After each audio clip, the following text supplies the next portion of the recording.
পর একজনে হেক্টর আসার পর আলহামদুলিল্লাহ কয় মাসের বাসা ভাড়া 5 মাস। তারপর কি ঘটলো একটু যদি এরপরে বলতেন। এখন কিছুদিন আগে আমি যখন নতুন আসি তখন আপনাকে জিজ্ঞাসা করছিলাম একদিন ভাইয়া কই, আরেকজনে জিজ্ঞাসা করছে, আমি বসা ছিলাম তো বলছিল বাড়িতে ছাদ ঢালাইয়ের কাজ চলতেছে। এখন আপনার কি অবস্থা, আমি গল্পটা একটু বলছিলাম, একটু বলেন। ভাই সেনাবাহিনীতে ছিলেন, রিটায়ার্ড পারসন, উনি বিমান বাহিনীতে ছিলেন। আচ্ছা, ওই ভাই হলো আমার বন্ধু মানুষ, আমরা একটা কোম্পানিতে প্রায় 25 বছর যাবত আমরা একসাথে আছি। ভাই হলো মুফতি জিয়া ভাই, আসছে কুমিল্লা থেকে। আর এই ভাই হলো আমাদের ওই ভাইয়ের বন্ধু। তো আমি কথা প্রসঙ্গে একটু আগে বলতেছিলাম আর কি, আচ্ছা। আপনাদের ভাইয়ের কথা বললাম। তো এখন আপনাকে পাইলাম, একটু বলেন। আসলে এটা মানে একটা গল্পই বলা চলে। আমি এনজিওতে কাজ করছি দীর্ঘ একটা প্রতিষ্ঠানে 20 বছর। তো ওইটা 2010 সালে আমি ছেড়ে দেই। তো আর একটা প্রতিষ্ঠান মানে ওই এনজিওর যে ডিরেক্টর উনি নিজে একটা প্রতিষ্ঠান করছিল। তো যেহেতু ওনার সাথে আমার দীর্ঘ 7-8 বছর একটা পরিচয় ছিল, অ্যাকাউন্টস হিসাবে আমাকে ওনার প্রতিষ্ঠানে নিল। তো ওইখানে ওনার সাথে 7-8 বছর কাজ করছি অ্যাকাউন্টসে। করোনার সময় ওই প্রতিষ্ঠানটা বন্ধ হয়ে যায়। তো বন্ধ হওয়ার পরে 19 সালে বন্ধ হওয়ার পরে এখন তার কোনো কাজ নেই। এই বয়সে চাকরি কে দিবে? পরিচিত ছাড়া তো কেউ চাকরি দিবে না, তাই না? তো বাধ্য হয়ে এই নেটওয়ার্ক মার্কেটিং জগতে যুক্ত হলাম। এর আগে কিন্তু নেটওয়ার্ক মার্কেটিং এ আমার কোনো অভিজ্ঞতা ছিল না। 2019 সালে আমি মোটামুটি একটা নেটওয়ার্ক মার্কেটিং এর সাথে যুক্ত হলাম। সেখানে 1 বছর কাজ করছি, ভালো। তো দ্বিতীয় বছরে সেটা ধরা খেলাম, লুজার। ধরা খাওয়ার পরে তারপরে আরেকটা প্রতিষ্ঠানের সাথে যুক্ত হলাম। তো সেখানে আপনার 8 মাস কাজ করলাম, সেটা একটা ল্যান্ডের বিজনেস ছিল। হ্যাঁ, তো 8 মাসের মধ্যে 8 মাস পরে যে ধরা পড়লো যেটা একটা মানে ফালতু একটা প্রতিষ্ঠান, কোনো কিছু নাই সেটাই। হ্যাঁ, মানে সততা বলতে কিছু নাই। 8 মাস পরে যে এটা আমরা অ্যানালাইসিস করলাম, অলরেডি আমি একজনকে 2 লাখ টাকা ওইখানে বিনিয়োগ করাইছি। বিনিয়োগ করানোর কারণে যাই হোক ওটা একটা ওভারকাম করা হয়েছে, একটা নিয়ে চলে আসছিল। তো তখন আমি মানে ডিটারমেন্ট হইলাম যে আমি আর ই কমার্স সেক্টরে কাজ করব না, একদম না। তো আমার হাজবেন্ড কি করবে এখন? এই মুহূর্তে আমাদের আর কোনো কাজ নাই। কাজ না থাকার কারণে বাইদি বাই আমাদের ঘর ভাড়া তো শুরু হয়ে গেছে, জমতে আছে। তো জমতে এক সময় আমাদেরকে হাউজিং এর কাছেই নোটিশ গেল। হ্যাঁ, হাউজিং এর কাছে নোটিশ গেছে যে এই অবস্থা। বাড়িওয়ালা উনি থাকতো না, ওই যে ম্যানেজার ছিল, ম্যানেজারের কিটা করলো।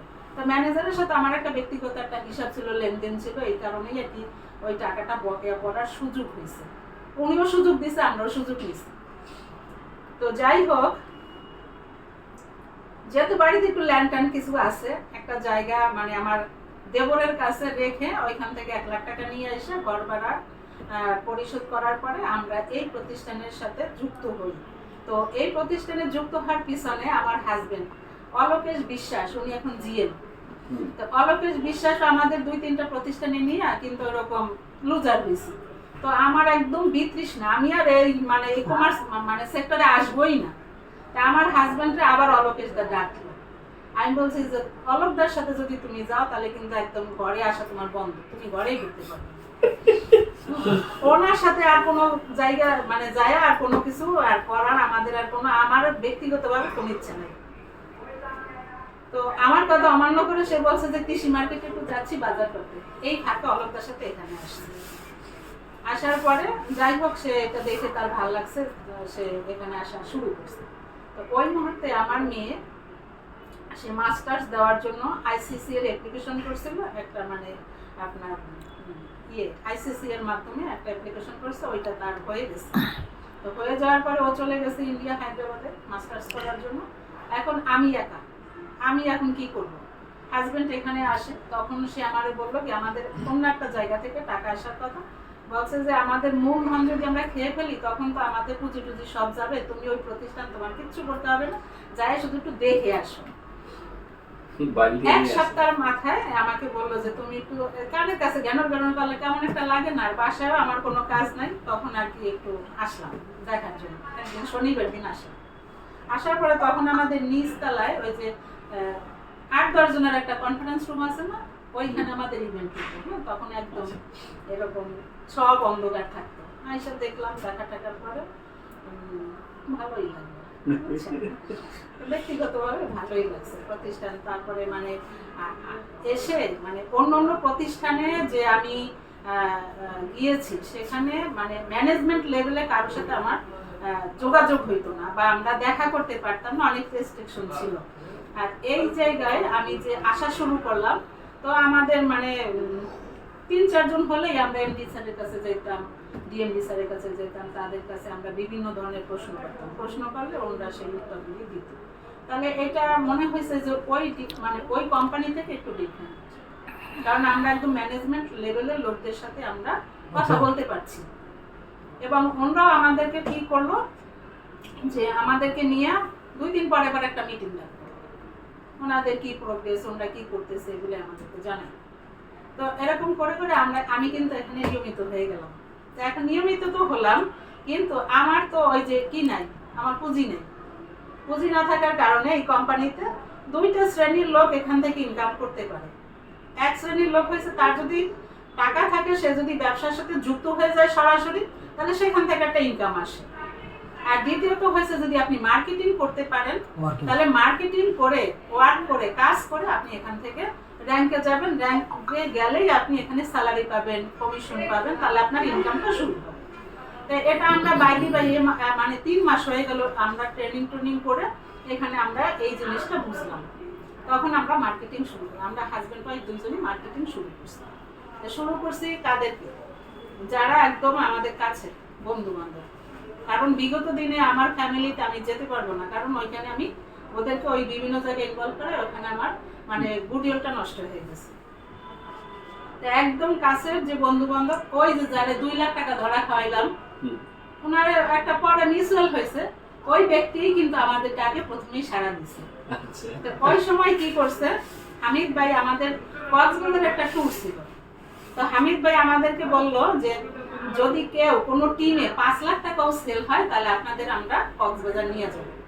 তখন ওই ভাই মানে করলো, 5 লাখ টাকা উনি সেল করলো। ওইটা হলো তখন আমাদের 24 মাস ছিল। 24 মাসের একদম শেষ, উনি একদম 31 তারিখ উনি 5 লাখ টাকা রিসেল করলো ফার্স্ট। তো ওনার মাধ্যমে আমরা 10 জন গেলাম কক্সবাজার। 10 জন নিয়ে গেলাম হামিদ ভাই। হ্যাঁ, তো তখন আমাদেরকে কোম্পানি সম্পর্কে ওই মিটিং এ, ওই একটা অ্যারেঞ্জমেন্টে আমরা আরো মানে হইলাম, উৎসাহিত হলাম যে না, কোম্পানি ভালো, এখানে কাজ করা যাবে। এবং এখন পর্যন্ত কোম্পানি একদম নিউ লেভেলে আছে মার্কেটিং এর দিক থেকে। এখন যদি আমরা জয়েন করি, তাহলে ভবিষ্যতে আমাদের এইখানে একটা ভালো পজিশন হবে। ওই সময় আমরা ওই যখন প্রোগ্রামে গেছি, আমরা এরকম মিটিং করছি রাতে, আমরা যে কজন গেছি অলকদার সহ আমরা মিটিং করে ডিসিশন নিলাম যে না, এই প্রতিষ্ঠানে আমাদের কাজ করতে হবে। এই 10 জন তো আজকে অনেক সফল সবাই। এই 10 জনের ভিতরে কিন্তু 10 জন আমরা নাই। আচ্ছা, ঠিক আছে, 10 জন নাই, এখান থেকে 3-4 জন চলে গেছে। ওই যে বললাম যে মার্কেটিং করতে হবে, নালে নিজের পয়সা থাকতে হবে, তাহলে ওইখান থেকে 3-4 জন চলে গেছে। আমরা এখান থেকে হয়তো 4-5 জন আমরা আছি, যেটা কন্টিনিউ এখন করতেছি। তো এটা হলো সূচনা যে আমি তখন মার্কেটিং করে এখানে ফার্স্ট, আমি কিন্তু আমার হাজবেন্ডের চেয়ে আগে আমি সিনিয়র এক্সিকিউটিভ হয়ে গেছি। তাহলে আমাদের মানে আমার একজন ক্লায়েন্ট, উনি ছিল পুলিশের এসপি থেকে রিটায়ার্ড করছে, বরিশালের লোক। তা ওনাকে যখন আমি মানে প্ল্যানটা শো করলাম, ওনার খুব ভালো লাগছে। আজকে দেখাচ্ছি, কালকেই উনি 15 লাখ টাকা নিয়ে আসছে।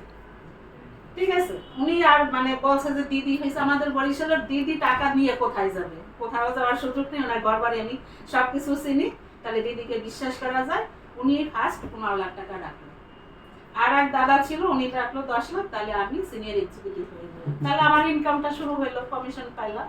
তো এইভাবে আমরা আস্তে আস্তে দুইজনে এখন আমার হাজবেন্ড এনএসএম আছে, ন্যাশনাল সেলস ম্যানেজার। সপ্তাহে স্যালারি একটা, সপ্তাহে স্যালারি একটা, হ্যাঁ লাইফ টাইম মানে আর একটা র্যাঙ্কে গেলে লাইফ টাইম হবে, জিএম গেলে লাইফ টাইম হবে, আর একটা র্যাঙ্ক আছে, সেটাও অচিরেই হয়ে যাবে। হ্যাঁ, আর আমি ম্যানেজার হয়তো হয়ে যাব এই মাসে, বা এই মাসে না হলে আগামী মাসের মধ্যে ম্যানেজার হয়ে যাবে। হ্যাঁ, তো এই হলো আমার। আপনাদের আর্থিক সচ্ছলতার কি অবস্থা এখন? আর্থিক সচ্ছলতা বলতে কি, যে আমরা ওই দেবরের কাছে যে জমিটা বন্ধক দিলাম, ওইখানে 42% জায়গা ছিল, ওই 42% জায়গা বন্ধক না, একদম পুরা রেজিস্ট্রি দেওয়া লাগছে। রেজিস্ট্রি ছাড়া সে টাকা দিবে না, ঠিক আছে? তো ওইখানে প্রায় 7-8 লাখ টাকা ওইটা মানে আবার আমাদের নামে রেজিস্ট্রি হইলো। তাহলে জমিটা আবার আমি ওইখানে পাইলাম। তারপরে মনে করেন যে বাড়িতে এখন বিল্ডিং করলো 4 তলা মানে দেওয়া, ছাদ ঢালাই হয়ে গেছে এখন। ওইটা আর কি ওইখানে ওনার একটা বিরাট একটা পরিকল্পনা আছে। আমাদের 3টা পুকুর আছে, একটা ঘের আছে। এখন ওইখানে উনি উৎপাদনমুখী কিছু করতে চাচ্ছে, মানে মাছের চাষ। বরিশালের মানুষ তো আমরা ওইখানে মাছের চাষ করলে ওইখান থেকে একটা ইনকাম আসবে। তো ওইটা ওই মানে প্রজেক্টটা শুরু করছে। আর বাড়ি তো আমাদের ওই যে 4 তলা, যেহেতু মানুষ আমরা 3 জন, আমার মেয়ে একটা আর আমরা 2 জন। হ্যাঁ, কিন্তু ওই যে 3 তলা আমাদের একটা ধর্মীয় একটা প্রতিষ্ঠান করবে, একটা মন্দির করবে। যে মন্দিরগুলি তো ওইখানে মানে আপনার ওইখানেও তার একটা চিন্তা আছে যে অনেক লোকজন সেখানে আসবে, করবে। হ্যাঁ, তাহলে ওইটাও ওনার একটা মাথায় আছে। এখন ইনকাম কেমন আপনাদের মোটামুটি? ইনকাম এখন মোটামুটি আপনি তো বুঝেনই এনএসএম এর কেমন ইনকাম হয়। হ্যাঁ, আমি বুঝি, ভাইরা তো বুঝে। ভাইদের উদ্দেশ্যে যে সপ্তাহে স্যালারি আসে 4 লাখ টাকা মাসে। হ্যাঁ, 1 লাখ টাকা সপ্তাহে, এটা স্যালারি আসেনি। আর মাসে 4 লাখ টাকা স্যালারি, আরো ইনকাম। ওই ইনকামটা এখন আপাতত 30 মাসে নাই, 36 মাসে আমাদের একটা জেনারেশনে একটা ইনকাম আছে। সেই জেনারেশনে ইনকাম ওনার মনে করেন ডেইলি 10 থেকে 12, 15 এরকম আসে ডেইলি। তাহলে মাসে কত টাকা আসে আপনারাই বুঝে নেন। তাহলে হ্যাঁ, ওইটাও আসে ওরকম। তো 8-10 লাখ টাকা ওনার ইনকাম আসে মাসে। আর দরকার আর আমার আসে মোটামুটি, আমারও 2-3 লাখ টাকার মতো আসে এই। আর মনে করেন যে মেয়েদের তো একটা মানে একটা স্বপ্ন থাকে, কিছু গোল-টোল করবে, একটু গয়নাপাতি করবে, যেটা আমি চাকরি জীবনে করতে পারিনি। সেটা আমি এই মনে করেন 2-2.5 বছরে আমার সেই ইয়াটাই সেটটা হয়েছে, মানে আমার যে আশা আকাঙ্ক্ষা সেটা আমি করে ফেলছি। আর এখন মনে করেন যে দাদার ইনকাম দিয়ে সবকিছু করে, আর আমার ইনকাম গুলো আমি জমা করি। তো আপনার ইনকামটা কি নেয় না বলবো? না, আমার ইনকাম আমি দেই না। এটা আমরা অর্জন, এটা আমরা অর্জন বলছে। মনে করেন যে আমরা তো এখানে 1 টাকা নিয়েও আসি নাই। হ্যাঁ, তো এখন আমার হাজবেন্ডের মেলায় এখানে প্রায় কোটির কাছাকাছি চলে গেছে আমাদের রিসেল। তাহলে এটা মনে করেন আমার সেভিংস। দিদি, আপনার পারমিশন না নিয়ে আমি আপনার সম্পূর্ণ বক্তব্যটা ভিডিও করছি। এখন আমি কি কাউকে দিতে পারি আপনার এই বক্তব্যটুকু? এটা হয়তো কতটা গ্রহণযোগ্য হবে বা মানুষ কত কিভাবে নিবে, এটা যেহেতু আপনাকে পূর্বাভাস দিয়ে নাই, পূর্ব প্রস্তুতি ছিল না, এটাই আপনার রিয়েল কথা। আমি মনে করি এটার থেকে মানুষ উপকৃত হবে দিদি। এখন আমার কথা হলো, যদি আগে পূর্বাভাস দিতাম হয়তো কিছু গুছিয়ে কথা বলতেন বা রস লাগানোর চেষ্টা করতেন। আপনি একদম রিয়েল কথাগুলো বলছেন, আপনি বুঝতেও পারেন না আমি যে ভিডিও করতেছি। আচ্ছা, প্রসঙ্গটা উঠছে আমার এক বান্ধবী মাধবীলতা সেন, আমার ক্লাসমেট। আমি এসএসসি বেস 86। আমার ক্লাসের মধ্যে যে সর্বোচ্চ ভালো মানুষটা হলো সে, তাকে এখানে আমি ইনভাইট করতে চাইছিলাম। ওর হাজব্যান্ড খুব অসুস্থ। একটু আগে আপনার প্রসঙ্গ তুলে ওর সাথে কথা হয়েছে আমার। আপনার বক্তব্যটা ওর কাছে পাঠাবো, আর যদি কেউ শোনার আগ্রহ থাকে সেই মানুষ বুঝে আমি তাদের কাছে পাঠাবো। এখন দিদি, আপনার কাছে আমার একটা কোশ্চেন, যারা নতুন আসবে সংক্ষেপে একটু তাদের উদ্দেশ্যে বলেন, আপনার মতো সফলতার যে চূড়ায় উঠতে হলে কী করণীয়? এখানে সফলতা আনার জন্য আমি যে মানে কথাটা বলবো সেটা হলো যে আপনার ধৈর্য নিয়ে থাকতে হবে, এক সততা নিয়ে থাকতে হবে। যেহেতু এটা টাকা পয়সার একটা বিষয় আছে, সততা নিয়ে থাকতে হবে। এখানে আমাদের যেহেতু ইনকামের অনেকগুলি সোর্স আছে। আমাদের কমিশন আছে, জেনারেশন বোনাস আছে, তারপরে আমাদের এই বেতন আছে। হ্যাঁ, তারপরে আমাদের কি আছে, স্যালারি আছে, ইনসেন্টিভ আছে, ওই যে র্যাঙ্ক বোনাস যেটা। হ্যাঁ, তাহলে এই যে বিষয়গুলি আমাদের সততা নিয়ে এবং পরিশ্রম যদি করে সে, তাহলে এখানে দ্রুত সে সফলতার দোরগোড়ায় পৌঁছে যাবে। একমাত্র যদি তার নিজস্ব কোনো পুঁজি থাকে, পুঁজিটা দিয়ে সে ব্যবসার সাথে যদি ইনভলভ হয়, তাহলে দ্রুত সে সফলতার কাছে যাবে। আর যদি টাকা না থাকে, পুঁজি যদি না থাকে, তাহলে সে কিন্তু মার্কেটিং করেও কাজ করেও কিন্তু সাফল্য আনা সম্ভব, যেটা আমি ব্যক্তিগতভাবে আমি নিজে এখানে কাজ করে মার্কেটিং করে এখানে সফলতার মুখ দেখেছি। ধন্যবাদ দিদি আপনাকে, আপনার এই মূল্যবান সময় আমাদের জন্য ব্যয় করলেন। আপনার প্রতি শুভকামনা রইল। আর সম্মানিত শ্রোতা এবং দর্শক মণ্ডলী, আপনারা যারা এই পর্যন্ত এই ভিডিওটা দেখলেন তাদের কাছে তো আসলে কৃতজ্ঞতা জানানোর ভাষা আমার নেই। আরেকটু সময় নিব আপনাদের। দিদির পাশে যাকে দেখতেছেন আমাদের এই প্রতিষ্ঠানের সুযোগ্য একজন সদস্য হিসাবে বলবো, কিন্তু আমরা ওনার টিমে যারা আছি, আমাদের আদর্শ, আমাদের মেন্টর, উনি হয়তো আসছে লেটে, এজন্য 4 মাসে ম্যানেজার পদবি অর্জন করছেন। সহসায় ধাপে ধাপে অন্যান্য পদবিগুলো অর্জন করে ফেলবেন এবং আমার ধারণা সর্বোচ্চ 1 বছরের মধ্যে সর্বোচ্চ পদবিতে উনি চলে যাবেন। আমি ওনার স্নেহধন্য একজন সদস্য এখানে, উনিও আমাকে এখানে করছিলেন, ইনভাইট করছিলেন। পরবর্তীতে ওনার ইনভাইটের পরে যখন এই মুফতি জিয়া সাহেব করলেন, তখন আমার টনক নড়ল যে দুজনকে আমি পূর্বের থেকে চিনি। ওনারা 2 জন মানুষ যখন এখানে ইনভাইট করছে, তাহলে এই জায়গাটা খারাপ হতে পারে না। কারণ ওনাদের সম্পর্কে আমার ধারণা হলো ওনারা সেই জায়গায় ওনারা টাচ করে না। এই সুবাদে আমি এখানে আসা, এবং আসার পর থেকে আমার যারা ছিল পরিচিত জন, তারাও আসা শুরু করছে এবং এটাকে পছন্দ করছে। তার মধ্যে অন্যতম একজন মানুষ উনি, যাকে দেখে ওনার লেবাস, ওনার সব কিছু দেখে একটা ধারণা করতে পারেন উনি কোনো একটা বাহিনীর একজন কর্মকর্তা ছিলেন। আমি ওনার প্রাইভেসির জন্য সেটা উল্লেখ করতে চাচ্ছি না। তো উনিও আসছেন, উনি আন্তরিকভাবে এই প্রতিষ্ঠানকে ভালোবেসে ফেলেছেন।